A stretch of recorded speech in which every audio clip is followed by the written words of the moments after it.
Olá, meu nome é Marcos Carvalho Lopes e esse é o podcast Filosofia Pop. Esse é o nosso episódio de número 104 e recebemos Dodô Azevedo para falar sobre Spike Lee. Fechando esse episódio, a atriz Maria Elisa interpreta o texto O Cais do Valongo é o Útero do Brasil, de Dodô Azevedo. O Filosofia Pop é um podcast que aborda a filosofia como parte da cultura. A cada 15 dias, sempre às segundas-feiras, a gente vai estar aqui para continuar essa conversa com vocês. De quando em quando, intercalados com os nossos episódios normais, apresentamos episódios especiais em torno de temas específicos. Precisamos da ajuda de quem gosta do nosso trabalho.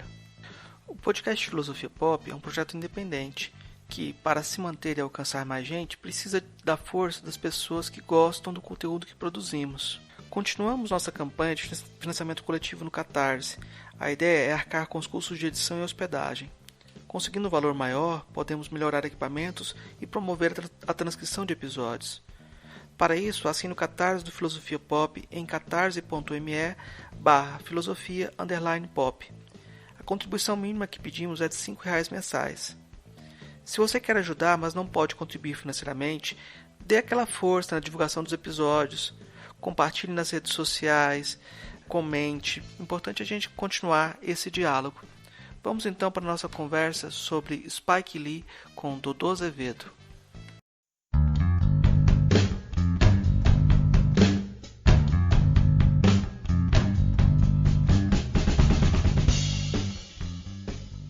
Hoje a gente recebe direto do Rio de Janeiro o Dodô Azevedo. Ele é doutor em filosofia pela PUC do Rio de Janeiro, mestre em letras pela PUC do Rio de Janeiro, professor de filosofia, roteirista, diretor de cinema, autor de 5 romances, né? Ele é colunista de diversos jornais e tem um trabalho muito interessante sobre as questões raciais também. Tem sido um articulista muito interessante dessas questões.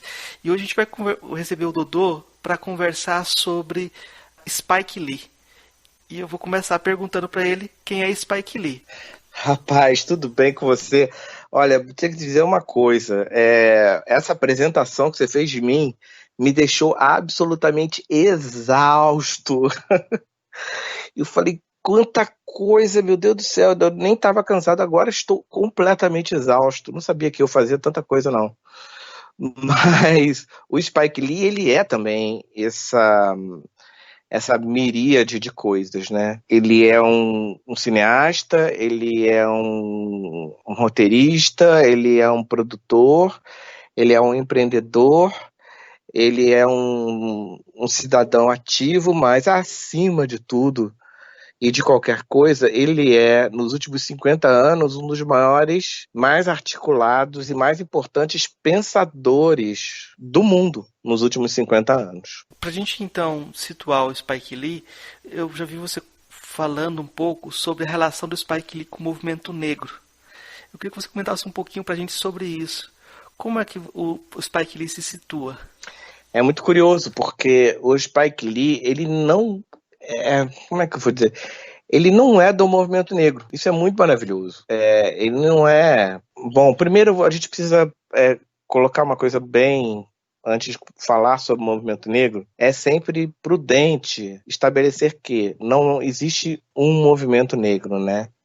Existem muitos movimentos negros, inclusive desconcordantes entre si, né? Então o movimento negro é como a cultura negra, é muito plural, é muito plurissemiótica, é muito panteísta, plurireligiosa, plurifilosófica. A agenda política é também diversa, diferente. Mas a primeira coisa que é notável no Spike Lee é que ele simplesmente não veio do movimento negro. Ele é um movimento negro por ele mesmo. Ele é a pessoa mais importante no movimento negro americano para a cultura pop,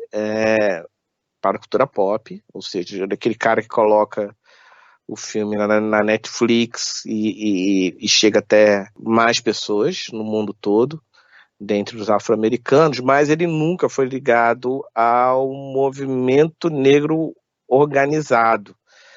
Muito pelo contrário, ele sempre teve uma trajetória muito criticada pelos movimentos negros norte-americanos. Ele só vai, principalmente em sua gênese, seus anos de escola, onde ele vai abraçar ali Nova York, que não é a cidade dele, né? É outro equívoco também que as pessoas têm, achar que Spike Lee é de Nova York. Ele não é de Nova York, ele é do Alabama. E aí ele vai para Nova York migrar pequeno, quando criança, vai para o Brooklyn. E aí, chegando lá no Brooklyn, abraça Nova York e passa a infância lá no Brooklyn. E a mãe dele é que é militante, ela sim é militante, né, negra, do movimento negro. Ela é professora de literatura africana e ela sim é a mulher que vai levá-lo ao cinema todo dia, porque o esposo dela, o pai do Spike Lee, o Bill Lee, que fez todas as trilhas sonoras do filme do Spike Lee até morrer, até falecer, o Bill Lee odiava cinema loucamente. Então a mãe a mãe do Spike Lee, que adorava cinema, ficava sem companhia para ir ao cinema. E aí levava o Spike Lee era o date dela de cinema. A mãe do Spike Lee, ela era absolutamente, na hora de consumir filmes, ela era absolutamente ecumênica. Então ela não era como o movimento negro é nos Estados Unidos hoje. Vamos ver só filmes negros, sabe? Olha, acabou de chegar o Pantera Negra, o filme Pantera Negra, e precisamos ir ao cinema não só uma vez, mas 2, 3 vezes, e fazer a bilheteria desse filme bombar. E assim o Pantera Negra se transformou na maior bilheteria até hoje de filmes de super-heróis nos Estados Unidos. É o Pantera Negra, graças à mobilização do que a gente chama de Black Money. A mãe do Spike Lee não era esse tipo de pessoa, fora quando ela era esse tipo de pessoa, mas quando ela ia para o cinema, ela deixava de ser. Então ela gostava de ver filmes brancos, vamos dizer assim. E assim o Spike Lee foi criado, vendo filmes brancos, como, sei lá, Mágico de Oz, etc.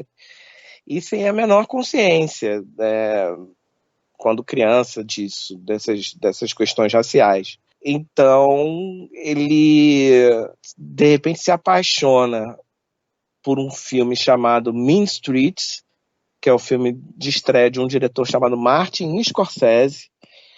Ele se apaixona pelaquela rua, ele vira e fala, poxa, finalmente estou vendo um filme que mostra as pessoas que vivem na minha rua, na minha esquina, da vida real, e não uma vida idílica, personagens arquetípicos, e sim personagens da vida ao lado. Ele se apaixona e fala, quero fazer cinema. E ele entra na faculdade e começa a fazer cinema. Sem nenhuma questão negra na cabeça, sabe? De política negra na cabeça. E quando ele entra na faculdade, aí sim que ele vai ter algum contato com as questões negras. Mesmo assim, ele coincidentemente vai ter aula justamente com Martin Scorsese, se transforma um grande mestre da vida dele. E ele segue até fazer o primeiro filme dele, que é o She's Gotta Have It. Ele segue. O filme que ele faz de escola o filme de graduação dele, que é o filme que também marca a graduação dele, a descoberta dele das questões negras. Que ele faz um filme de resposta ao nascimento de uma nação, junto com o Ernest Dickinson, que hoje é cineasta, mas era fotógrafo e melhor amigo dele negro, e que fotografou todos os filmes dele até, se não me engano, Febre da Selva, e depois virou um cineasta maravilhoso, e hoje é o dono do Walking Dead, da série Walking Dead. Então era tipo o único amigo negro dele da faculdade, mas todos os heróis do Spike Lee são brancos, os heróis artísticos. Quem for procurar na internet, tem uma lista, vai procurar listas de filmes que o Spike Lee considera os filmes mais importantes do cinema, ou então filmes que o Spike Lee selecionou para estudantes de cinema, assim. Filmes que o Spike Lee acha que todo estudante tem que assistir. Não tem nenhum filme negro, não tem nenhum filme de diretor negro, nenhum. mesmo em listas de 100 filmes. Não há nenhum filme africano, não há nada disso. Mesmo hoje, listas feitas hoje. Então, ele é um sujeito também que ele nunca falou nos filmes dele, por exemplo, de Angela Davis. Angela Davis vai aparecer no filme dele agora, em formato de documentário. Apareceu um pedaço dela documental no The Five Bloods, que é o filme mais recente dele. Então, ele é um sujeito que tem uma... E que aí, quando ele lança o Faça a Coisa Certa, principalmente, ele... Bom, eu já era gente nessa época, então eu peguei esse filme, fui ao cinema assistir e acompanhei toda a controvérsia do filme. E mesmo aqui no Brasil, no movimento negro aqui no brasileiro, eu também vi a quantidade de gente contra o Faça a Coisa Certa, a quantidade de gente negra contra o Faça a Coisa Certa, era muito maior do que gente negra a favor, porque eles acusavam o Spike Lee de ter humanizado os racistas, a família racista italiana, fazê-los doces, né, fazê-lo, principalmente o personagem do Danny Aiello doce, e principalmente o movimento negro ficou muito, muito, muito irado com o personagem do Faça a Coisa Certa feito por Giancarlo Esposito, que eu não me recordo o nome do personagem, mas é aquele personagem que passa o filme inteiro com raiva e querendo militar, o militante. É aquela coisa do meme que surgiu há pouco tempo, do descansa militante, sabe? Descansa militante. Esse personagem. E o Spike Lee faz ele da forma mais irritante, escreve esse personagem. Ele é um afrocentrista, não é? Um negócio assim que o Spike Lee geralmente gosta de criticar, não é isso? Isso, ele é um afrocentrista, exatamente. Ele é um afrocentrista. E aí é uma crítica aos afrocentristas. Então, isso pegou na veia, imagina. Aqui no Brasil, onde o movimento negro, ainda mais naquela época, nos 80, era absolutamente afrocentrista. Então, ao invés de ser pan-americanista, né? E o Spike Lee é um pan-americanista, assim, completamente... Ele é voltado pro... Ele é um americano, antes de qualquer coisa. Antes de ser negro, ele é americano. Ele é muito claro isso. Ele faz questão muito disso. Ele tem um estilo de vida que é isso. Ele senta no lugar mais caro religiosamente, vai ao jogo do New York Knicks no lugar mais caro, na beira da...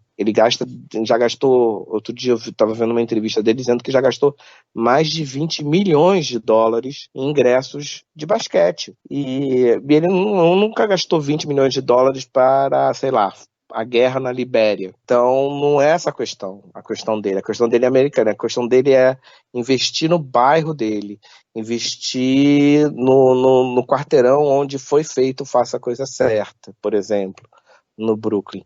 A questão dele é americana, antes de qualquer outra coisa. É do negro americano. Com o tempo é que ele vai começar a sair dos Estados Unidos um pouquinho, vem até o Brasil, inclusive, para fazer o clipe do Michael Jackson, mas mesmo assim, para fazer o clipe do Michael Jackson. Ele não se interessa, por exemplo, pela história dos quilombos, ou nunca se interessou por comprar a história de Zumbi dos Palmares para um dia filmar alguma coisa, ou algo parecido, sabe? De alguma outra mitologia africana que fosse isso. Ele só foi fazer agora, recentemente, o Chirac, que é uma história mitológica egípcia, e que ele adaptou para Chicago, né? E Chicago do século XXI. Então, ele é um sujeito que eu acho a militância dele muito positiva, porque ele mostra que há um outro caminho da militância negra, que é o mesmo caminho tomado pelo Marcus Garvey. Eu Não Sou Seu Negro, você já viu esse filme? Já. Do James Baldwin. Perdão. Estou confundindo o Marcus Garvey, autor do Procure por Mim na Tempestade, fundador do panafricanismo, intelectual negro fundamental jamaicano com um Baldwin, que provavelmente eu brinco dizendo que o James Baldwin é o ser humano mais maravilhoso que já existiu na história da humanidade. O James Baldwin, como Spike Lee, ele também tinha essa questão. O Spike Lee, a maioria dos amigos do Spike Lee é branca. A maioria dos amigos do James Baldwin era branco. O James Baldwin vivia em Paris com os amigos brancos dele e com os refugiados, entre aspas, né, negros da segunda metade, a partir do pós-guerra.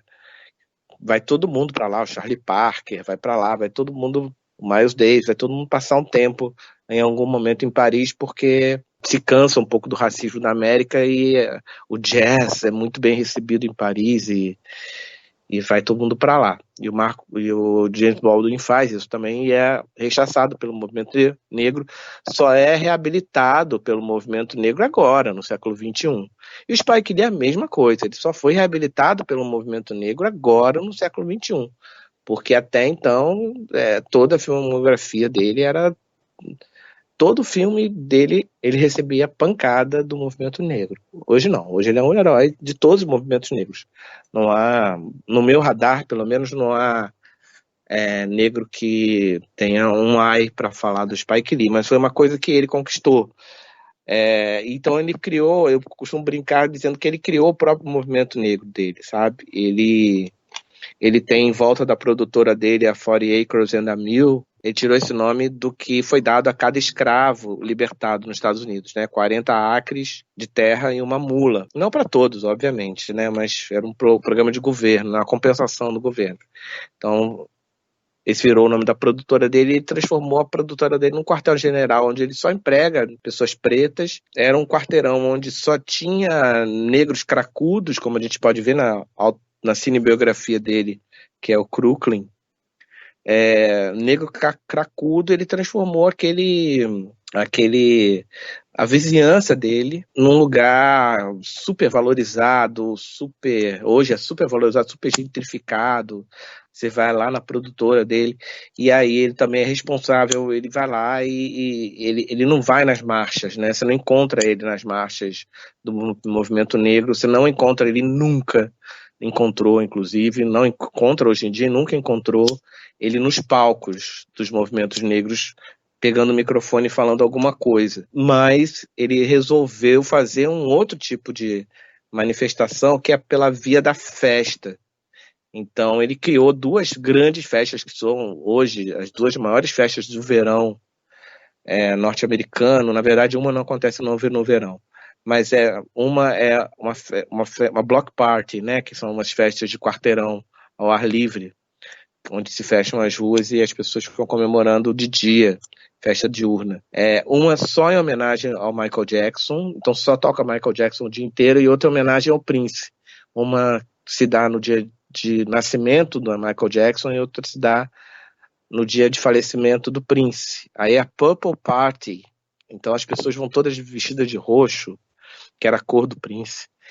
Então, eu costumo relacionar o tipo de militância do Spike Lee com o tipo de militância que o Gilberto Gil exerce aqui no Brasil. O Gilberto Gil está, inclusive, com um disco novo na praça que se chama Fé na Festa. Desculpa, novo não, mas o mais recente dele se chama Fé na Festa. Então, enquanto algumas pessoas no movimento negro têm fé no ódio, na luta, e é válido, né? Isso é discutido no Spike, no Faça a Coisa Certa. Outras pessoas têm fé na paz e no amor, que seria a corrente Martin Luther King, que não é bem assim, né? A história do Martin Luther King não é tão pacifista assim. E tem a terceira corrente, que é a corrente da festa, que a gente vai fazer a revolução pela festa. A fé na festa. Isso é a mesma corrente filosófica também do Gilberto Gil. Então, essa é a relação do Spike Lee com o movimento negro. Você costuma destacar que o Spike Lee faz parte de um movimento chamado No Wave, né? Que é um movimento que geralmente a gente não vê descrito no Brasil, né? Que teria David Byrne e outras pessoas. Eu queria que você falasse um pouquinho sobre esse movimento, que eu achei muito curioso, que eu não conhecia, e essa postura dele parece que já está presentificada nesse movimento, né? Pois é, rapaz, ele vem da No Wave. A No Wave é o meu movimento cinematográfico favorito, é o meu movimento musical favorito, é o meu movimento artístico, de artes plásticas favorito. Tudo aconteceu no mesmo lugar, ali em Nova York. Final dos anos 70, Nova York tinha uma taxa de homicídios maior do que a maior taxa que o Capão Redondo já exibiu em sua história. Então era muito perigoso viver em Nova York. Então, como é no capitalismo, os aluguéis baixaram, né? E quando eles baixaram, os aluguéis, principalmente ali da parte baixa da ilha de Manhattan, quando esses aluguéis baixam, em volta ali da Union Square, por ali, esses aluguéis baixam porque tá cheio de prostituta na rua e traficante e aquela vibe meio Taxi Driver. E aí os prédios estão todos abandonados, cheios de barata e rato, uma pocilga, e fica assim, $10 o aluguel. E quem são as pessoas que vão para lá, para esse lugar, ocupar esse lugar? Quem são as pessoas sem dinheiro, tradicionalmente sem dinheiro, na história da humanidade? São os artistas. Então, os artistas acabaram todos indo morar lá. Quem leu Patti Smith, Só Garotos, obra-prima literária da grande escritora que é Patti Smith, vai ver bem como é que era o dia a dia. A Patti Smith também está no movimento No Wave. Como é que era o dia a dia lá deles? E ela falava, olha, a gente tinha que decidir, tinha dia que a gente tinha que decidir se a gente ia comer ou se a gente ia ao cinema. Não tinha dinheiro para só uma das duas coisas. Então, esse movimento, para mim, ele é muito maravilhoso porque ele é muito democrático. É o primeiro, todos os movimentos, eu estou nesse momento dando aula, a 8ª edição da aula que eu dou de história da contracultura, onde eu conto a história de todos os movimentos contraculturais que existiram de 7.000 anos para cá, desde os cátaros, na Idade Média até século XX, tudo, transcendentalistas, século XIX, século XX, dadaísmo, todos os movimentos que acontecem, todos os movimentos, depois os beatniks, o Fé na Estrada é escrito porque eu refiz a viagem inteira do Jack Kerouac em 2003, passo a passo, com o mapa na mão, pegando carona.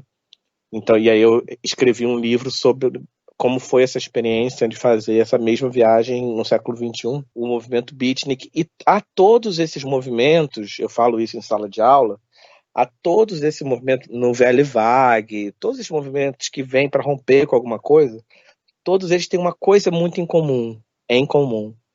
Todos eles são um clube do bolinha, majoritariamente homens, quando não são só homens.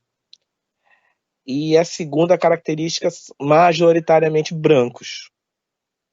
Majoritariamente homens brancos.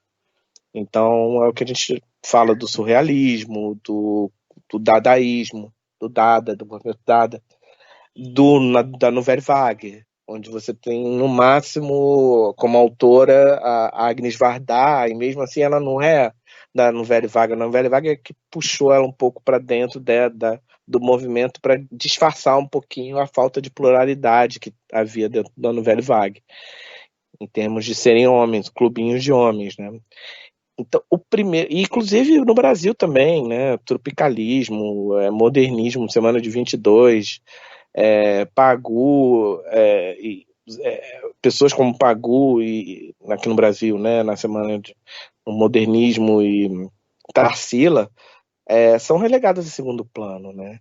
Oswald é que pega o bastão. A mesma coisa com o movimento tropicalista, que foi todo inventado por Maria Bethânia, mas é Caetano que leva a fama. E o Caetano é o primeiro a contar essa história, né? Ele fez vídeo e fala, olha só, vocês estão me atribuindo a mim uma coisa, e ele escreveu isso também na autobiografia dele, chamada Verdade Tropical. dizendo que foi a Maria Bethânia que idealizou todo o tropicalismo, só que ela falou, eu não vou porque eu não sou de movimentos, eu sou de ir sozinha, de caminhar sozinha. Mas vá, Caetano. E aí nasceu o tropicalismo. E aí todos eles têm em comum isso, as mulheres estarem em segundo plano, você ter no máximo um negro para tokenizar, para justificar que você tem uma... Agora, a No Wave não, a No Wave é maravilhosa porque a No Wave você tem tudo, você tem, além dela ser um movimento plural artisticamente, com muitas mulheres, por exemplo, muitas bandas punks de mulheres, Lydia Lunch e a baterista do DNA, a banda do Arthur Lindsay, brasileiro Arthur Lindsay, e Sonic Youth, e no Talking Heads, a baixista Tina Weymouth, e todas as diretoras da No Wave, tanto que era tão plural o movimento, e nas artes plásticas, Jean-Michel Basquiat, e no cinema, Jim Jarmusch e Spike Lee, entre muitos milhões de outros e muitos milhões de outras, né? Inclusive, o cineasta favorito que mais influenciou Spike Lee não é um cineasta, é uma cineasta e é branca. É a militante, e não é nem cineasta, é a militante feminista Lizzie Borden, que faz In Flames, né? Em Chamas, ela faz justamente com o personagem do Samuel Jackson, o radialista do Faça a Coisa Certa, que fica servindo como guia de intervenção entre as cenas, é a mesma, ele é tirado da radialista negra que faz o filme da Lizzie Borden. Então, ele era completamente apaixonado por esse tipo. E esse movimento era maravilhoso, porque ao mesmo tempo era um movimento que era todo mundo duro, mas apareceu uma coisa chamada VHS naquele momento. E era uma mágica, porque você podia comprar finalmente uma fita, botar uma fita e filmar, e assim que acabar de filmar, tá pronto o filme, porque você não precisava revelar o filme, era o videotape, então era caro, mas aí eles faziam o seguinte, como era tudo misturado, traficante andava com músico, que andava com cineasta, que andava com prostituta, que andava com travesti, que andava com todo mundo, toda vez que eles precisavam fazer algum filme, eles falavam lá no boteco, desciam pro boteco, falavam pro ladrão lá da região, falavam assim, cara, a gente tá precisando de uma câmera para fazer um filme. E aí ele falava, deixa comigo, eu vou lá no alto da ilha, na parte norte, rica da ilha, vou lá, arrumo uma casa, roubo uma câmera, roubo uma fita, e aí vocês têm 24 horas para fazer o filme, que é o tempo que a polícia vai descobrir que fui eu, me prender, etc. Então, a maioria dos filmes da No Wave foi feito assim, sabe? Na correria, tem alguns filmes, inclusive, onde a cena da polícia chegando para prender todo mundo, toda a equipe pelo roubo da câmera onde está sendo filmado, é registrado a chegada da polícia e vira uma cena do filme. Vira uma cena do filme. Os policiais são policiais de verdade, que estão ali prendendo de verdade, mas você acha que não são, que são... Então é um movimento muito, sabe, que vira, ele tem uma anedota maravilhosa sobre esse movimento, que eles viravam e faziam com frequência, assim, em rodas de conversa, eles falavam assim, bom, vamos fazer uma banda? Vamos! 30 pessoas conversando. E eles falavam assim, quem aqui sabe tocar um instrumento? Aí dessas 30 pessoas, 20 pessoas levantavam a mão. Aí eles falavam, então vocês 20 estão fora da banda. Então só ficava 10 pessoas, só as que não sabiam tocar um instrumento. E a mesma coisa acontecia também com filme. Vamos fazer filme? Aí, quem aqui sabe fazer filme? Eu sei, então você tá fora. Vamos chamar o pessoal que sabe tocar um instrumento. Não é à toa que o baterista do Sonic Youth é protagonista do primeiro filme do Jim Jarmusch.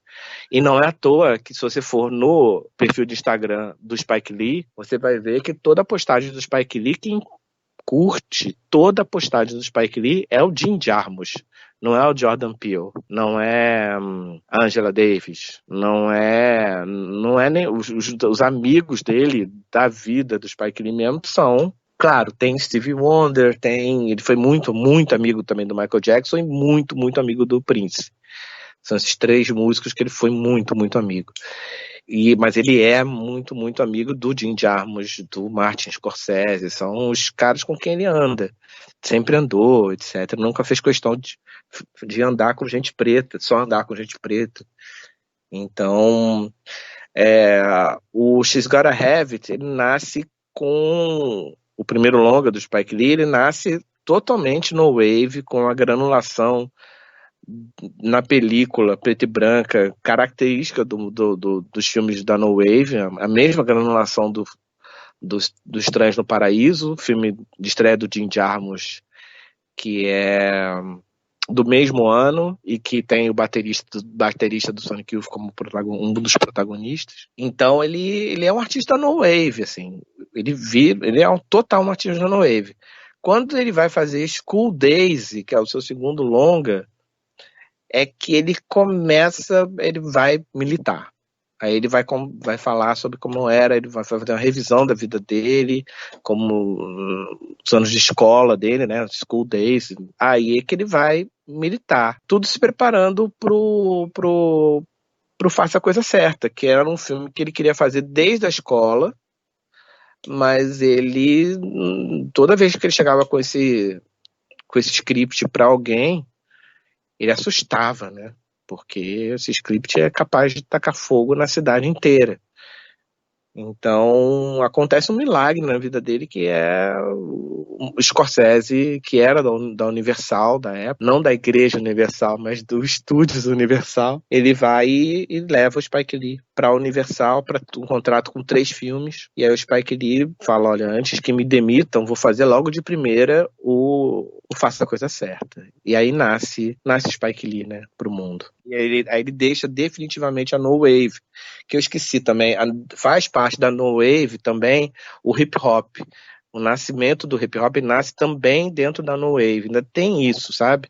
É por isso que você vê tantas parcerias entre, por exemplo, o Sonic Youth e o Chuck D. Eles são amigos.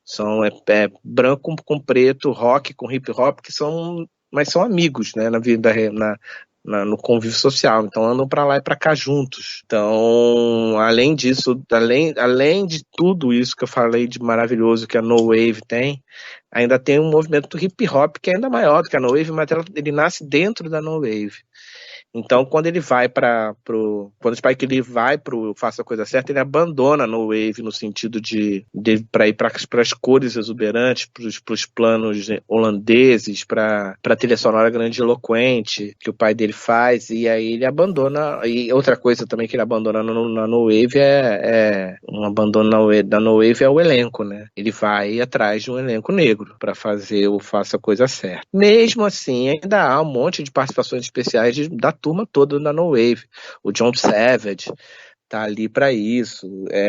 Em homenagem também ao Franco Atirador, né? Que é o filme favorito. Veja, o cineasta favorito do Spike Lee é o Michael Cimino, e o filme favorito do Spike Lee é o Franco Atirador. A outra grande influência no cinema do Spike Lee, segundo o próprio, é Lawrence da Arábia. Então, assim, é muito... você senta com o Spike Lee esperando que ele vá falar e militar sobre o cinema negro, contar da história do cinema negro. Ele não gosta do cinema negro dos anos 70. Ele acha Blaxploitation caricatural, né? Ele acha que... Tem uma frase linda do Roger Ebert, né, o grande crítico Roger Ebert, americano, que ele fala quando o Spike Lee aparece no mundo, ele vira e fala, poxa, finalmente eu tô vendo personagens negros que parecem se relacionar entre si próprios e não com o espectador branco, que é o caso da Blaxploitation. É o caso por isso que ele briga muito com Tarantino, quando Tarantino resolve fazer o Jack Brown, porque o Spike Lee fala, poxa, quando eu tinha comemorado o final da Blaxploitation, vem um branco metido a moderninho ressuscitar o Blaxploitation à guisa de homenagem, né? E ainda levando meu ator favorito, que é o Samuel Jackson. Samuel Jackson, por conta do fechamento dele com o Tarantino, volta a trabalhar com o Spike Lee só no Chi-Raq, se não me engano, só no século XXI. E tem o grande papel da vida dele, ele deve tudo ao Febre da Selva, ao papel que ele faz do irmão mais velho cracudo. É ali que ele aparece para o mundo, mas como ele vai trabalhar com o Tarantino é o segundo cara que dá a chance para ele, ele gruda no Tarantino e ele se distancia um pouquinho. Mas falar em distanciar, acho que fui eu que me distanciei do tema ou da pergunta. Não, não distanciou não, é tudo muito útil. Mas eu fico pensando como eu vou encaminhar aqui, porque você falando, eu lembrei logo do Green Book. O fato de Green Book ter ganhado o Oscar é um tapa na cara do Spike Lee. Agora dá pra entender melhor por que é esse tapa na cara, né? Porque é essa representação que ele lutava contra, né? E a gente tem que lembrar que quando o Green Book ganhou o Oscar, o Spike Lee não tinha, a gente tem que lembrar disso. O Spike Lee até anteontem, até o Infiltrado na Clã, ele estava renegado. Tinha acabado de fechar um contrato com a Amazon, daquele contrato clássico de 3 filmes, que é quando também o Woody Allen fez, né? Que é quando a última opção de um cineasta, quando não consegue mais financiamento, ele fecha com a Amazon um contrato de 3 filmes. Então, ele estava lá fazendo lá os filmes dele, uma adaptação, inclusive, de uma filmagem de uma peça de teatro, o Chirac, que é o mais famoso dessa fase, mas ele estava completamente escanteio. O filme anterior dele, o filme de vampiro que ele faz, que é anterior a esses 3, ele fez no crowdfunding, sabe? Fez o Spike Lee era cineasta de crowdfunding, até o Infiltrado na Clã. Era que eu digo assim, ele foi proscrito depois do Malcolm X, foi proscrito. E aí o Tarantino, com todo o poder dele e do melhor amigo dele, que é o criminoso Harvey Weinstein, os 2 donos de Hollywood, eles tomaram as devidas providências para o Spike Lee nunca mais filmar. Ele continuou filmando de teimoso, continuou conseguindo financiamentos e fazendo documentários e alguns filmes mal sucedidos, como Milagre de Santana, o terrível Old Boy, que pareceu que ia enterrar a carreira dele de vez, e de fato enterrou, né? Mas aí veio o Dharma, ou no Candomblé veio a oferta, veio a demanda, o Senhor das Demandas trouxe de volta, que é um fã dele, que viu Faça a Coisa Certa quando ele tinha 15 anos, 16 anos de idade, bem sucedeu no cinema, começou a ganhar muito dinheiro e falou assim, bom, agora eu estou com dinheiro, eu posso realizar o meu sonho, que é dar emprego para o Spike Lee. E o nome desse cara é Jordan Peele. E aí o Jordan Peele pega o Infiltrado na Clã, a história que estava na mão dele, ele comprou os direitos do livro, são do Jordan Peele, já estava com ele há um tempo, e aí é ele que liga para o Spike Lee e fala, cara, você é o meu mestre, eu acho um absurdo você estar filmando de escanteio e vambora, vamos produzir, eu quero produzir o teu próximo filme. E aí pronto, ao renascimento do Spike Lee. A gente só está falando de Spike Lee hoje porque o fã dele, quando era criança, não tirou isso da cabeça, falando, se um dia eu tiver dinheiro, eu vou produzir, vou bancar um filme de Spike Lee. Tem muitos ganchos que a gente podia puxar para conversar sobre Spike Lee. Só da questão musical já daria um outro podcast, né? Mas eu vou fazer uma pergunta que eu acho que é um dos pontos de debate mais acirrados, que é o Spike Lee e a representação das mulheres. Existe muita polêmica desde o primeiro filme dele, sobre como ele representou as mulheres. Agora esse primeiro filme virou série, né? E nessa série ele revisitou esses personagens, até reescrevendo de certa forma com a ajuda da esposa, da irmã, né? Mas de modo geral, como que você vê o Spike Lee e a questão das mulheres? Você tem toda a razão quando diz que é complicado escolher por onde a gente vai abordar o Spike Lee, porque tem muitas questões, muitas portas de entrada que levam, mas elas levam umas às outras. Então, eu acho que é muito tranquilo. E não é à toa que eu tô A partir agora do dia 26 de agosto, eu vou iniciar um curso de Spike Lee, chamado Faça a Coisa Certa, o cinema de Spike Lee. Vão ser 4 aulas no Barco, Centro Cultural, né, de cursos que tem em São Paulo. Eu sou carioca, mas como a Covid popularizou os cursos dados à distância, né, pelo Zoom, eu vou ter essa felicidade de poder dar um curso de Spike Lee para todo o Brasil, né, na verdade. Então, e a questão da mulher ela vai ser abordada, sim, claro, e basicamente a questão da mulher é muito, muito saudável no Spike Lee, se comparada com a questão da mulher em qualquer outro diretor negro, onde, bom, a gente não pode esquecer, né, que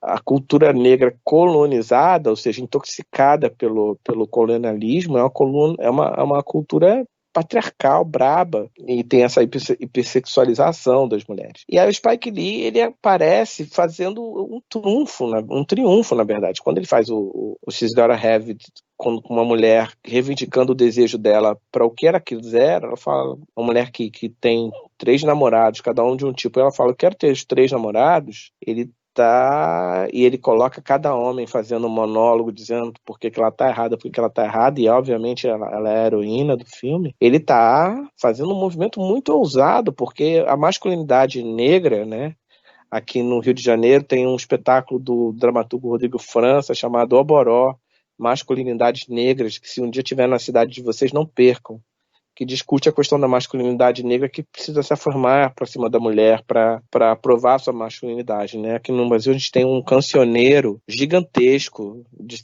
sambas e de música brasileira onde homens falam isso, né?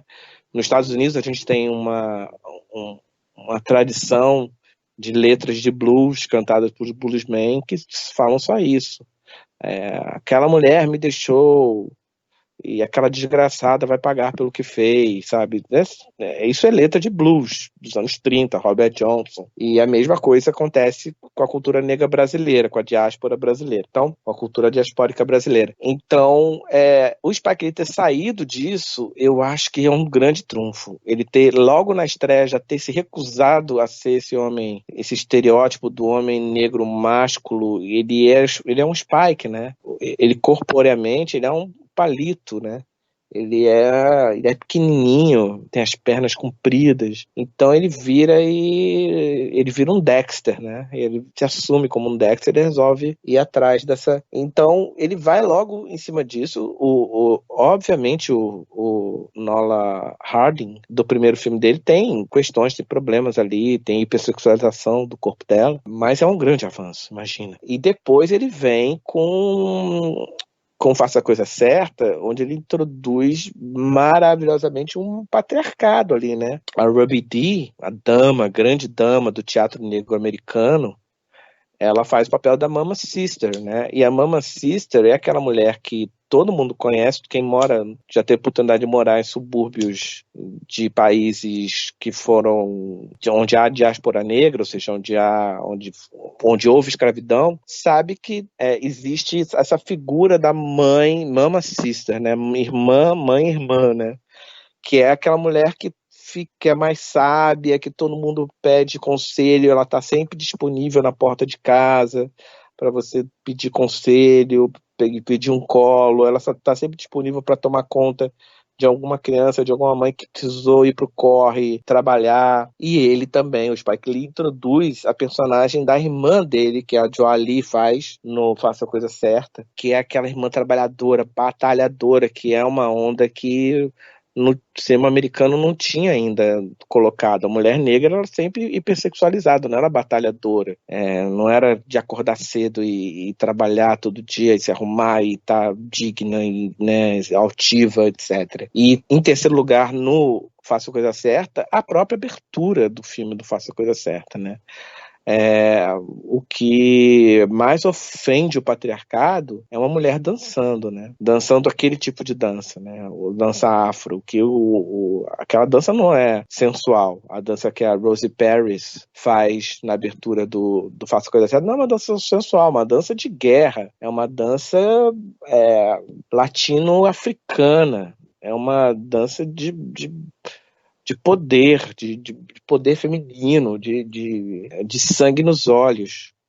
Então, da mulher que cria o filho, como no filme, né? A própria personagem do Rosie Paris, que cria o filho sozinha porque o marido foi lá, fez o filho e saiu fora, que é o Spike Lee, né, que faz o personagem principal, é o Mookie. Então, já não faz a coisa certa. E aí ele vai pro Mo Better Blues, onde ele, na minha opinião, ele dá uma derrapada, porque ele reforça a questão do homem negro, malandro, que tem várias amantes, jazzista, etc.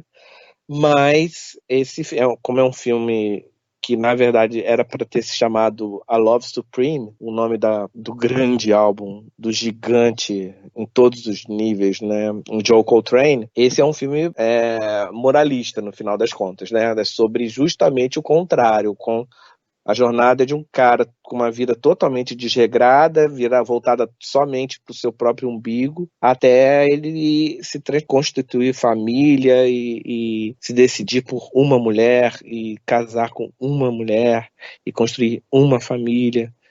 É um filme onde ele começa derrapando, reforçando a história do homem negro, e depois derrapa para o outro lado, vai do 8 para 80. Ele corrige isso, transformando o Mo Better Blues, que é o nome, acaba sendo o nome do filme, porque a família do Coltrane não libera o nome é Love Supreme para ele colocar, embora tenha liberado o fonograma, porque não era da família, o fonograma é sempre da gravadora. E aí no Mo Better Blues ele transforma tudo num conto moral, né? No final é a família feliz, heteronormativa, ali vencendo. E aí depois ele vem pro Febre da Selva, né? Que é uma coisa dele mesmo, uma questão pessoal dele, que ele ficou muito, a mãe dele, a grande heroína, né? A mãe dele, a grande heroína dele, que levou ele para o cinema e levava ele ao cinema toda semana, ela morre muito cedo, como a gente vê no Crooklyn, que é a autocinebiografia dele, né? No filme Crooklyn. Ela morre muito cedo de câncer. E aí o pai dele, o Bill Lee, ele se casa com uma branca. E o Spike Lee fica muito irado, briga com o pai e fica muitos anos sem falar com o pai. Volta a fazer as pazes com o pai depois que o pai é largado pela nova esposa branca. E aí ele resolve levar essa raiva dele, que ele tem da relação interracial, pro Febre da Selva. E aí em Febre da Selva ele vai fazer talvez uma das cenas mais importantes, que eu posso dizer, sobre a questão da mulher negra, até hoje já feita, inclusive por mulheres. Nenhuma cineasta mulher fez a cena que ele fez, que é a cena em que o filme inteiro para e vira. Logo onde quando o personagem do Wesley Snipes se separa para ir viver com a namorada branca, e aí a mulher negra, a personagem que é abandonada, ela se reúne com as amigas delas negras numa sala para ela, enfim, chorar e contar por que todos os homens negros adoram uma branca e trocam a gente.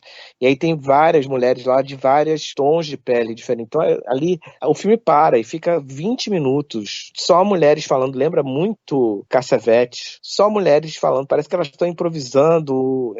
Eu não acredito que aquele texto seja do Spike Lee, não acredito que um homem tenha a capacidade de escrever aquilo ali. Eu acho que ele colocou aquelas atrizes maravilhosas para improvisar e para debater a questão mesmo, a questão da mulher negra na objetificação. É um grande momento da cinematografia dele e é completamente, de novo, ele depois fala, né, nos making-offs, etc., do Febre na Selva, que é a homenagem dele aos papos que ele escutava das heroínas feministas da No Wave que andavam com ele pelos botecos. Ele escutava muito, ficava muito atento àquelas conversas ali. Ele falou, cara, um dia eu vou fazer, dentro de um filme, eu vou fazer uma questão de discussão disso, para levar para o grande público, porque a No Wave, enfim, é público muito restrito. Até hoje é dificílimo você conseguir encontrar um filme da No Wave, principalmente os filmes menores, os curtas-metragens. A No Wave teve uma mostra da No Wave aqui no Brasil há 5 anos. Foram quase 900 filmes exibidos. Quase 900 filmes. 900 filmes. Então é uma produção muito enorme. Ele falou, eu vou fazer para o público maior. Então ele vem, aí depois ele termina o contrato dele com a Universal e ele vai até sem maiores questões com a representação da mulher, até que no século XXI ele vem com Chi-Raq, né, que é totalmente um filme pensado sobre a representação da mulher.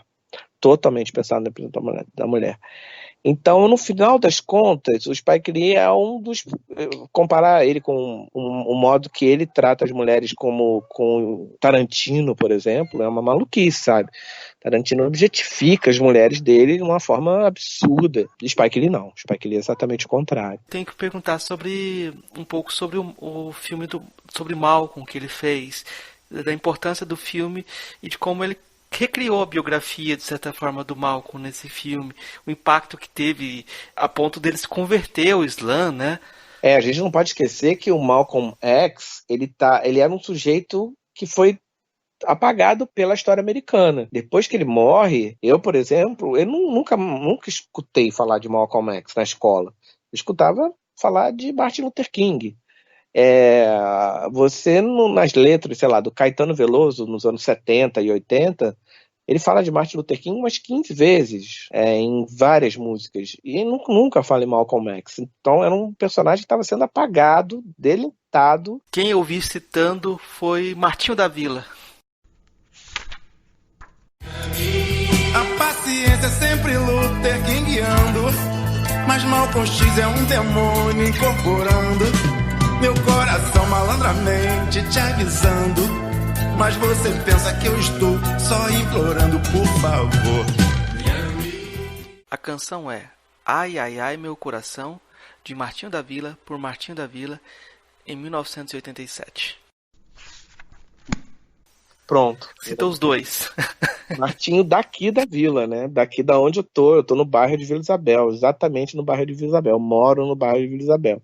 Sou vizinho do grande Martinho, esse grande pensador e filósofo Martinho da Vila. Quando o Spike Lee ele chega na escola de cinema, encontra os amigos dele e se torna um militante negro a ponto de fazer seu filme de formatura, um filme em resposta ao nascimento de uma nação do David W. Griffith. Quando ele chega lá, ele toma contato com a autobiografia do Malcolm X e fica completamente apaixonado. E ele vira e fala assim, eu vou me tornar cineasta para filmar essa história. Ele sempre falou isso, né? Ele fala, eu me tornei cineasta para isso. Então, ele vai ganhando prestígio, ganhando, até que ele consegue, finalmente ele vai fazer Malcolm X. E ele vira e fala assim, de novo, citando o Lawrence da Arábia, ele fala assim, o Malcolm X ele tem que ter a duração do Lawrence da Arábia, assim, ele tem que ser um épico, porque é a história que eu sempre quis contar. Então ele vai para Meca, inclusive é o único filme até hoje na história do cinema onde uma equipe de cinema foi liberada para filmar na cidade sagrada, dentro dos portões sagrados, onde acontece a peregrinação à Meca anual. E para isso, o Spike Lee, para poder filmar, ele teve que se converter ao islamismo, né? Que só pode pisar lá dentro quem é convertido. Então ele teve que se converter, o Denzel teve que se converter ao islamismo, etc. E ele não é um islamita praticante, longe disso, imagina. Mas ele pegou os preceitos do Islã, sim, ele é um cara que não bebe, ele é um cara que não cheira, ele é um cara que... Ele não é um doidão, sabe? Ele não há nenhuma história dele, muito pelo contrário, é uma história de recuperar o bairro dele da violência do crack, de fazer um filme inteiro só para isso, que é o Febre da Selva, que para emplacar esse filme ele transveste esse filme de romântico interracial, mas na verdade é um filme que ele queria fazer, é o filme do Samuel Jackson com a Halle Berry, que estreia no cinema no papel da namorada do Samuel Jackson, cracuda também. Então, esse é o filme. Que tem de novo a Ozzy Davis o Ozzy Davis e a Ruby Dee, casal na vida real, primeiro cavaleiro e primeira dama do teatro negro americano, que voltam de novo, eles fazem, não faça a coisa certa, ela faz a Mama Sister, ele faz o The Mayor, o vagabundo, né, o prefeito, o senhor vagabundo, preto velho, e eles voltam depois como um casal para fazer o Febre na Selva, aquela coisa pesadíssima, um casal evangélico que tem um filho cracudo, que rouba. Então, isso é Malcolm X, é a influência do Malcolm X o tempo todo na vida do Spike Lee.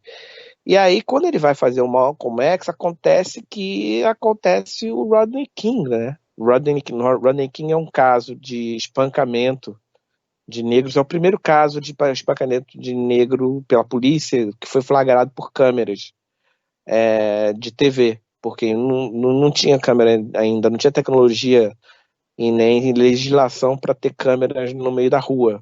Aí quando começam a instalar, é que nem o Will Smith acabou de falar sobre o George Floyd, né? Quando perguntaram para ele o que ele acha do crescimento do racismo nos Estados Unidos. Ele falou, não, o racismo não está crescendo, ele só está sendo filmado pelos celulares. Então a mesma coisa aconteceu com o Rodney King, ele foi filmado, foi o primeiro negro filmado apanhando a polícia, e causou comoção mundial, e quando os policiais foram todos inocentados, com o Rodney King todo quebrado, aí todos os negros de Los Angeles saíram às ruas e saíram matando todo mundo que vinha pelo caminho, todo mundo que não era branco, não era preto, perdão. Matando mesmo, guerra, assim, a esmo, pessoas inocentes, e quebrando Los Angeles inteiro, um prejuízo trilionário que foi dado. E aí Spike Lee estava filmando Malcolm X, e aí o estúdio vira e fala, pelo amor de Deus, vamos engavetar esse negócio aí, porque os Estados Unidos já pegou fogo com isso aí, sem ninguém conhecer o Malcolm X, tá mais com um épico desse tamanho. Imagina que esse filme vai ser uma bomba atômica americana. E aí eles estancam, o estúdio estanca o orçamento do Spike Lee, e aí o Spike Lee é obrigado, quem tem amigo tem tudo, ele vira e chama os amigos dele para bancar o filme. Então ele abre uma vaquinha, e aí vem o Michael Jordan e dá 20 milhões, vem a Oprah Winfrey e dá 30 milhões, vem o famigerado Bill Cosby, hoje preso, né, por assédio, e dá também 30 milhões, vem toda a comunidade negra rica, artística, veio e cobre o filme, financeiramente falando. Michael Jackson, isso foi incrível, que na época todo mundo tinha Michael Jackson, a gente estava em plena época política, grunge era grande música política, o rock branco, grunge, era grande música política ali da nossa geração, a cultura do skate, né? A gente odiava Michael Jackson, a gente achava o Michael Jackson superficial, ainda mais que o Michael Jackson estava na fase Heal the World dele, sabe? Não estava naquela fase já meio congraçamento, ecumênico, sem groove mais nenhum, só baladas, etc. E aí, de repente, tomou um susto quando descobriu que o Michael Jackson era o maior militante político. Pegou, eu acho que o Michael Jackson foi quem mais deu dinheiro, deu muitos milhões. E aí ele conseguiu completar, o Spike Lee consegue completar graças ao Black Money, de novo. Tudo começa e termina no Black Money. É a grande discussão do Faça a Coisa Certa, né? Que aquele trio, aquele coro grego que tem na Faça a Coisa Certa, aqueles 3 homens negros que passam o dia inteiro falando mal da vida dos outros, embaixo de uma barraca na calçada, com uma parede vermelha atrás, falando mal, daí tem uma hora que eles falam, mas vem cá, a gente fica falando mal do dono da mercearia, que é coreano, mal do dono da pizzaria, que é italiano, mas a gente mesmo não faz, não empreende, né? Não compra uma loja e vai empreender. Então, do que a gente está reclamando se a gente não empreende? E o Spike ele vai fazer exatamente isso, ele vai empreender, ele faz esse é o caso dele que acontece por causa do Malcolm X. Deixa eu explicar primeiro o que aconteceu com o Malcolm X.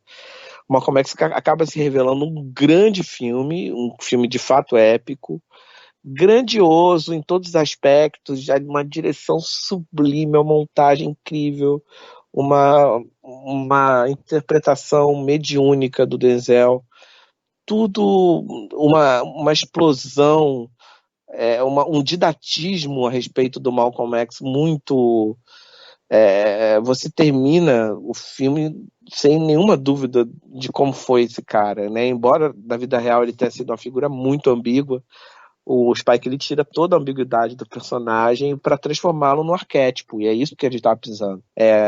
De um outro tipo de arquétipo que não fosse o arquétipo só do Martin Luther King. Então, ele vai lá e consegue fazer aquele final incrível, que até Nelson Mandela aparece no final, para todo. Eu sou Malcolm X, eu sou Malcolm X, eu sou Malcolm X, que é o Spike Lee emulando o Stanley Kubrick, né, que fez a famosa cena Eu sou Spartacus, eu sou Spartacus, eu sou Spartacus.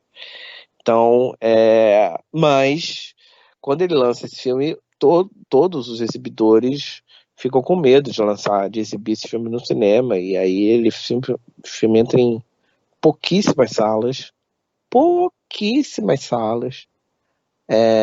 faz uma bilheteria que não se paga pela quantidade de dinheiro que foi gasto, a produção é muito exuberante, mas principalmente o Spike Lee acaba ganhando a pecha de ser o cara que é o encrenqueiro preto, logo ele, meu Deus, que não viveu, não nasceu no movimento negro, não viveu no movimento negro, não convive com o nunca subiu num palco de alguma manifestação do movimento negro para falar qualquer coisa. Logo ele ganhou a fama do maior encrenqueiro negro, chato encrenqueiro. Hollywood, todas as portas fecham para ele por causa do Malcolm X, todas. Isso vai ser recuperado no final da Clã, 20, 30 anos depois. Ele tem um grande sucesso no meio do caminho, que é o Plano Perfeito, é a maior bilheteria até hoje da história do Spike Lee, com Clive Owen, Denzel e Jodie Foster, mas já é um filme branco dele, é o que a gente chama de filme branco, da fase dele de filme branco, que tem filmes maravilhosos, como 25ª Hora também, né? Ele demora muito para se recuperar da pecha de cineasta perigoso que ele passa a ser depois do Malcolm X. O Spike Lee, ele fez um documentário sobre o Brasil, estava fazendo um documentário sobre o Brasil, e de repente o Brasil que ele estava descrevendo não aconteceu. Como é que você vê essa relação do Spike Lee com o Brasil? O Spike Lee tem uma relação preconceituosa com todos os lugares que ele vai. Agora, no The Five Bloods, que se passa no Vietnã, ele foi acusado pelos vietnamitas com toda a justiça como um cara preconceituoso ao retratar os vietnamitas. Ele foi, de fato, preconceituoso. E ele vê o estereótipo do estrangeiro. Por quê? Lembra que no iniciozinho eu falei que antes de ser negro, ele é americano?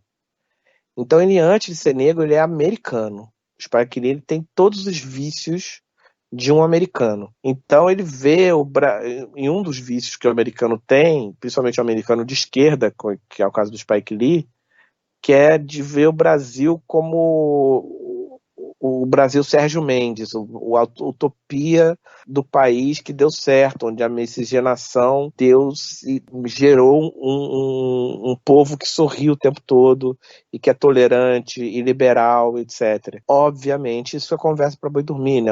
O Brasil talvez só seja quem rivalize em termos conservadores.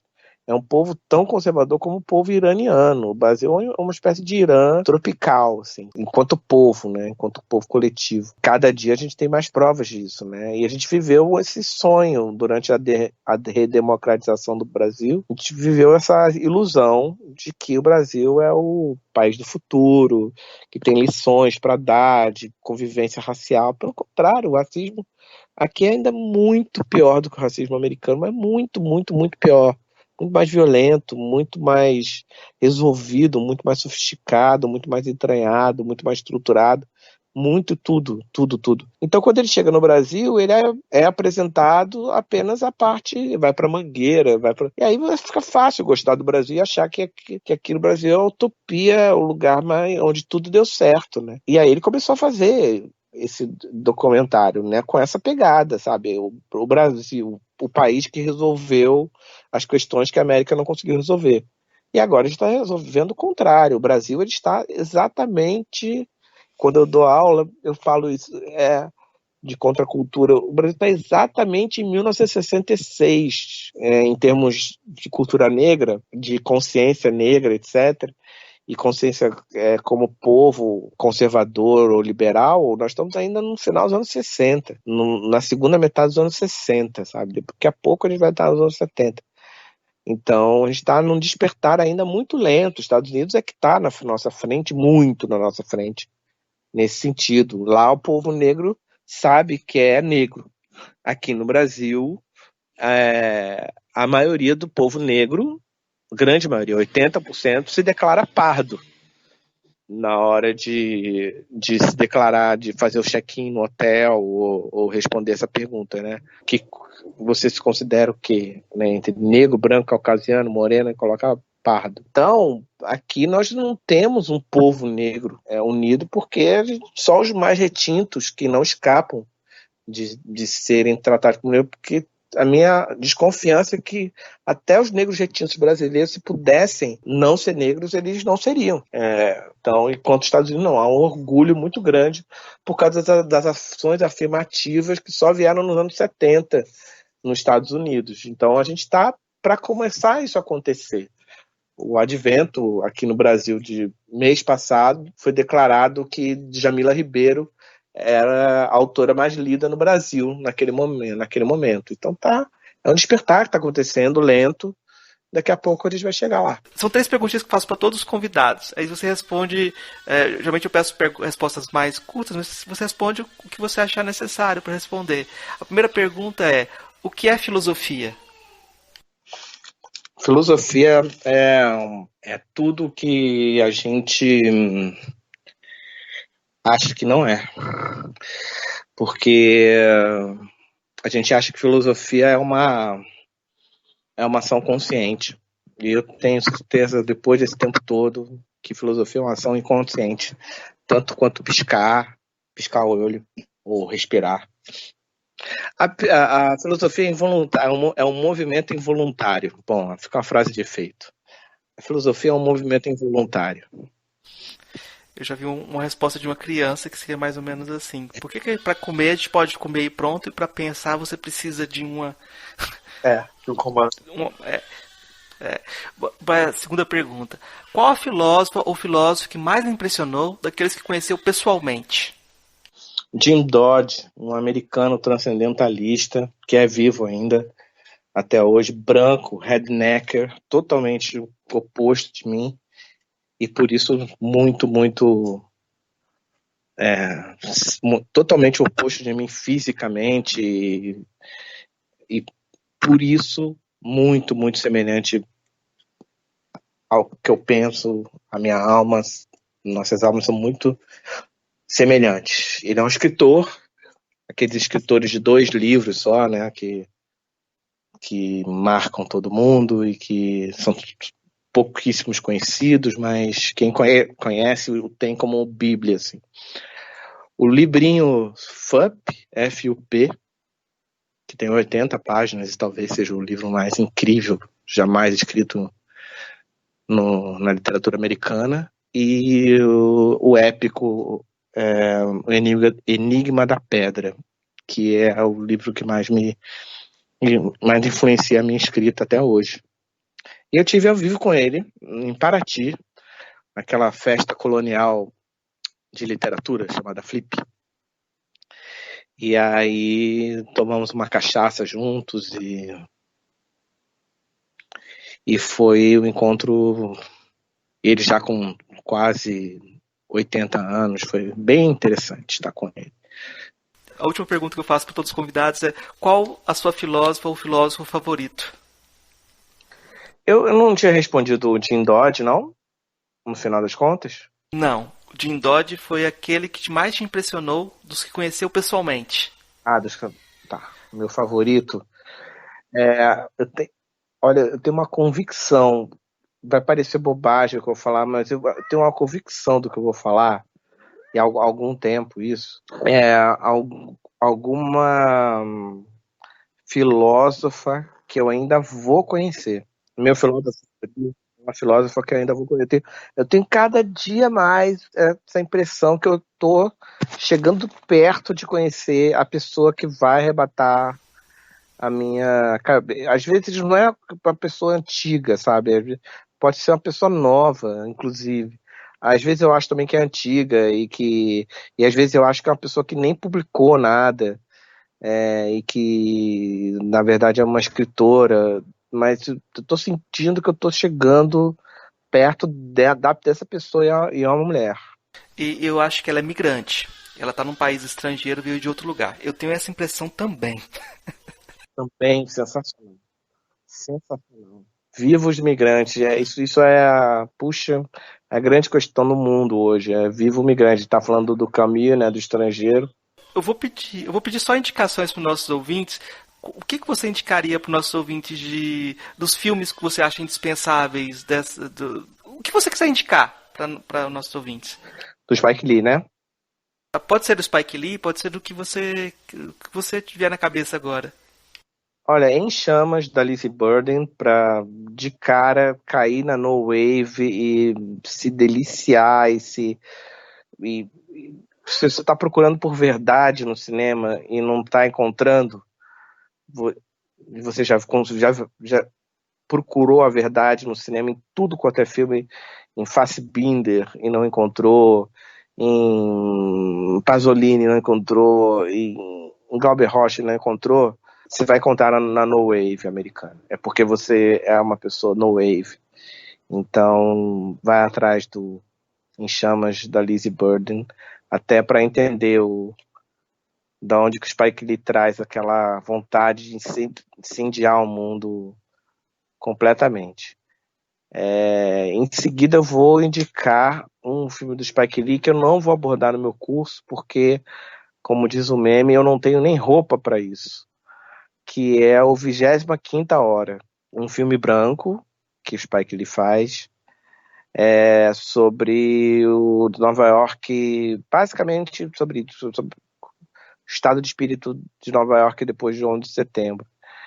E eu não tenho nem roupa para ver esse filme e para rever esse filme. E eu fico com muito medo toda vez que eu escrevo alguma coisa e filmo alguma coisa, porque eu também sou cineasta, então eu fico com medo de estar repetindo o 25ª Hora, porque é tudo o que eu gostaria de ter feito, e de fazer, de refazer, de ficar fazendo todos os dias, e ficar dizendo para o mundo, e dando para o mundo, é o que o Spike Lee, tudo que eu gostaria de estar dando para o mundo todos os dias, é o que o Spike Lee deu ao mundo durante essas 2 horas e meia do filme 25ª Hora. Também vou indicar As Praias de Agnes, porque eu acho que é um filme, mas que na verdade não é um filme, é uma peça de arte que compreende todas as artes, sabe? Literatura, performance, não arte, ou seja, viver, né? Apenas viver.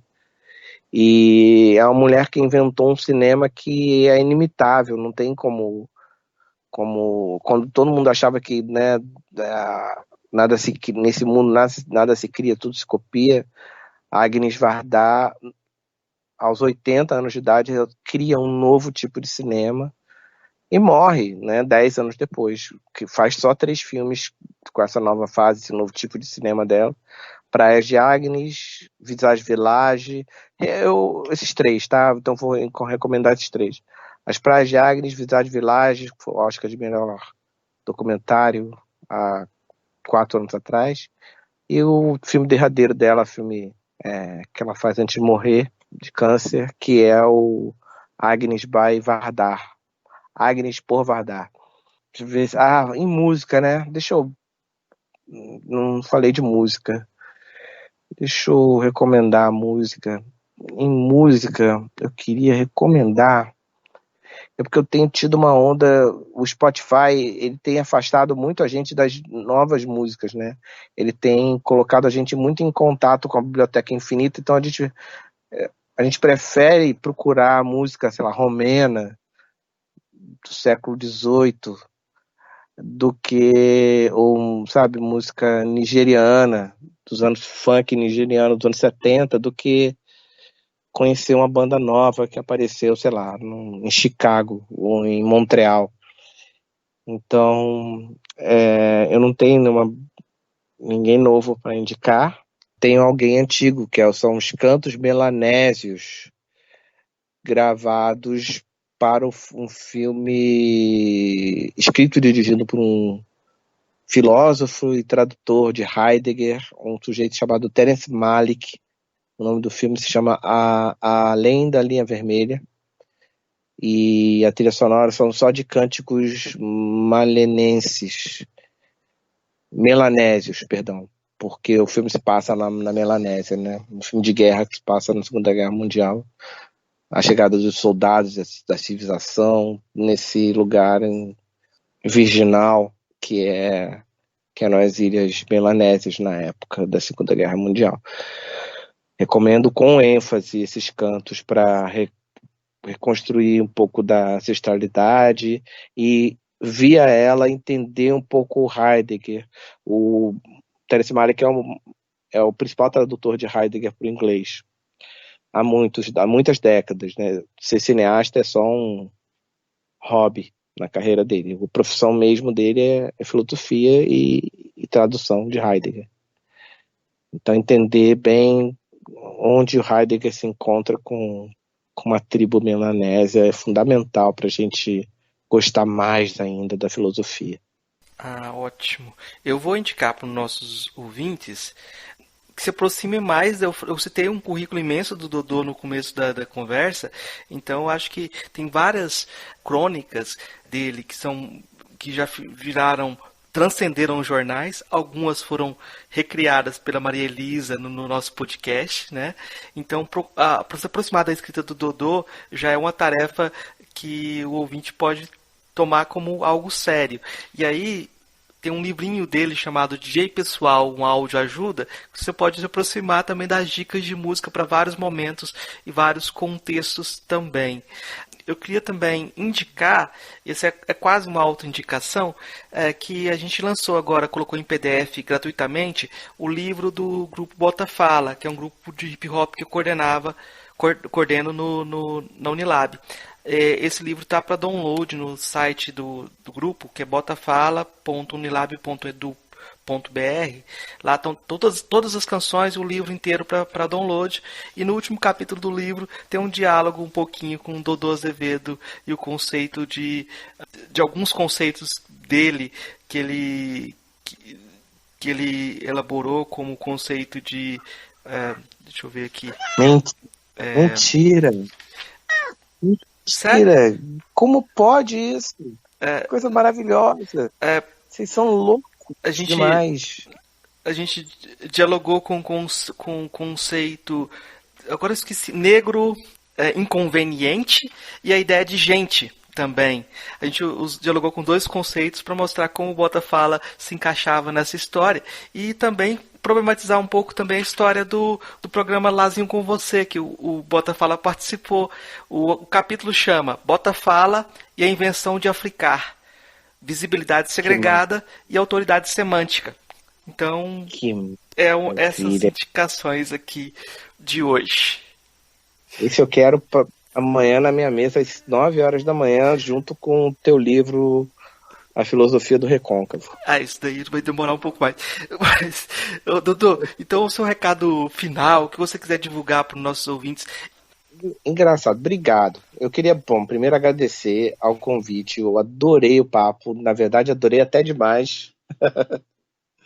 No sentido de que a gente poderia ficar horas aqui falando e inviabilizando o próprio papo de tanta coisa. E aí queria indicar os meus cursos, que é muito incrível esse admirável mundo novo do coronavírus. Ele nos levou todas nós professores para o espaço virtual. E o espaço virtual é o espaço onde o tempo e o espaço se comportam de uma maneira eles se entregam para a gente de uma forma, ele pega e fala, pronto, me usa.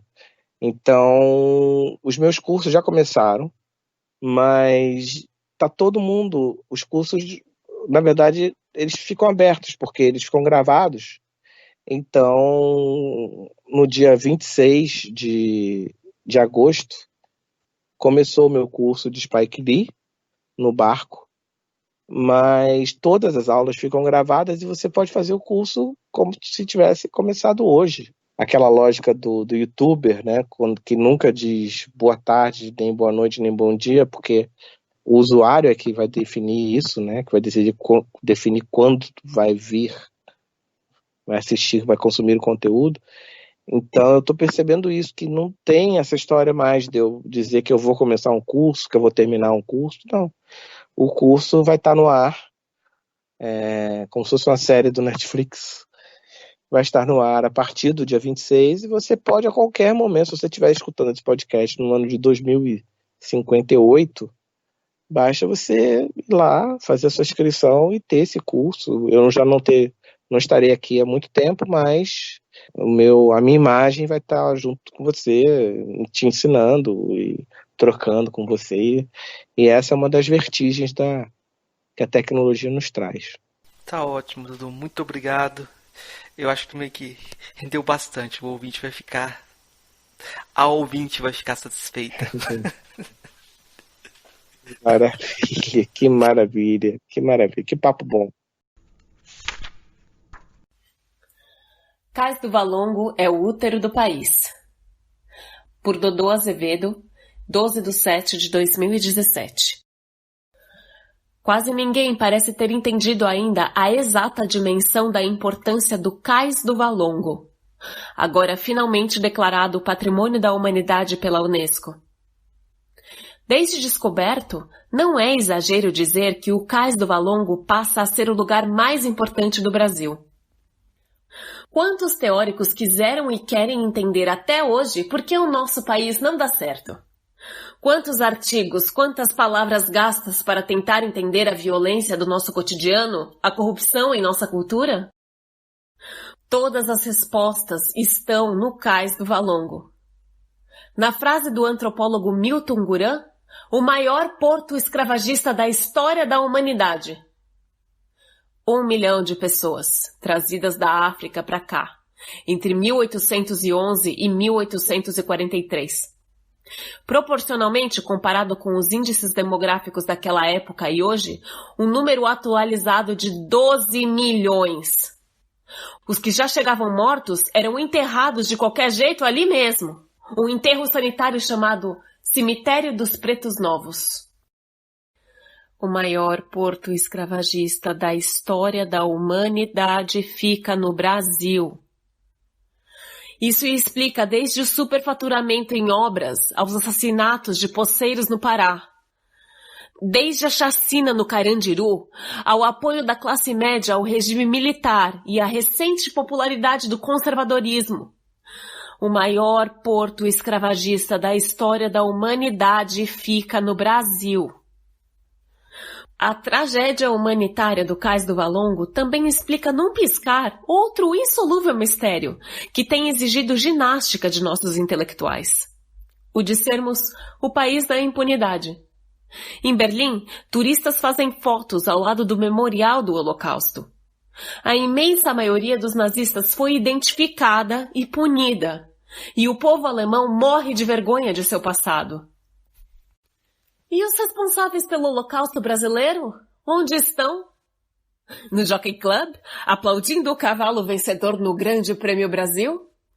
Superfaturando obras no metrô? Lucrando com religiões que cobram dízimo?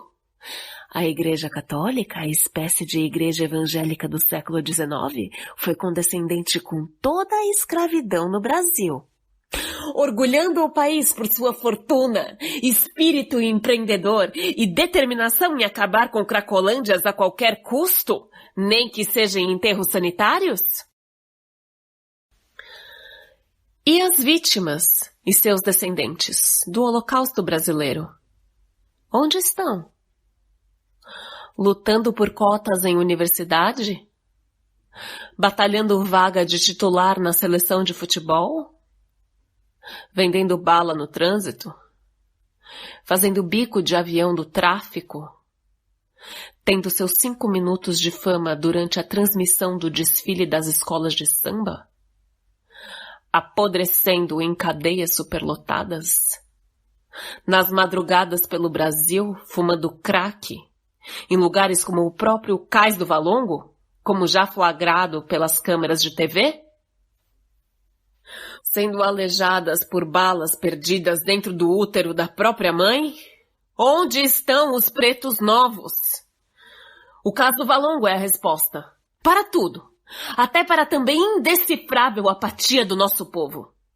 E por isso, deveria imediatamente transformar-se no epicentro do país. Congresso Nacional, Palácio do Planalto, tudo deveria mudar-se para o entorno do cais. O Valongo deveria se transformar em um lugar de reflexão, até porque, por ser também nosso mais fiel espelho, nos reflete.